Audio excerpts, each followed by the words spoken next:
my wife and I were excited to go and live in Copenhagen for 6 months in 2016 while she studied on exchange at the University of Copenhagen.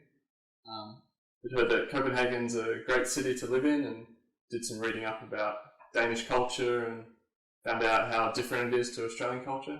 So we were very excited to go. And we arrived in Copenhagen and found that the building that our apartment in wasn't finished yet. It was quite surprising to us. The other surprise that we had was that the apartment just really didn't seem like it was as big as we'd been promised by the Housing Foundation. This was a common complaint among other people who've moved into the building as well. Nobody thought that their room was as big as what they'd been promised.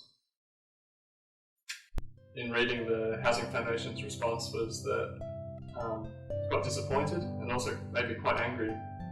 Most of their customers are just young university students who've come on exchange, only 19 or 20 years old, and they come to study in Denmark for just a short time, and they're there to study and enjoy the culture, not to have a battle with the university's Housing Foundation.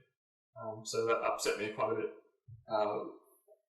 We'd all been through sort of a collective experience in moving into that new building that wasn't finished, and in sharing our problems with each other. We knew we were sort of in it together, and as a group and as part of a greater group in the Residents Association, we knew that if we all put our voices together and took steps like joining the Tenants Union to get more formal help, that we could have our voices heard and hopefully bring about some change in the Housing Foundation.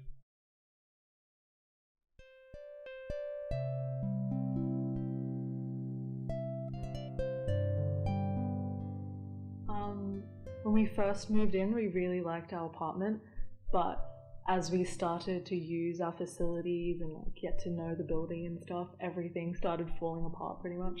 So my friend's shower would leak. So things like broken furniture, broken showers, having mold growing behind our paintings. And the smoke alarms wouldn't work, there was trash outside, the problems just kept coming. And it was just not really what we expected, because we were paying quite a lot through the Housing Foundation, especially compared to all the other student accommodation. And it was a brand new building, we just didn't expect there to be all these problems. And I guess the main person who kind of understood everything that was going wrong and was doing research was Adam Shrimpton, because he kept bringing it up at every single communal meeting, and he just seemed really on top of all the information that we were meant to have, but nobody else did anything about it. In the end, the Tenants Union lawyer wrote to the Housing Foundation on our behalf and persuaded them to actually start repaying us and hundreds of other tenants for some of the fees they've been illegally charged. It made me feel really great, quite proud that we'd actually been able to influence that change and get things hopefully improved for the future.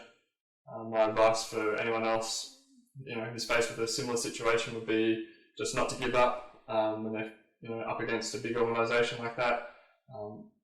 Form together with other people who are also affected and make sure your voice gets heard so that you can affect change and improve things for people who come around you. I think that Adam really took on this extra responsibility that maybe the residential advisor or the Housing Foundation really should have had themselves, but it was really helpful to have someone with that additional concern and time that they put into this, to just have them support us and basically help us with the situation we were in. Yeah. I think we were really surprised that he actually succeeded in what he set out to do. So this goes to show it's just so important to try and change things, especially because international students are always, having issues and problems with housing. So I think it's really important for them to just know that things can be different.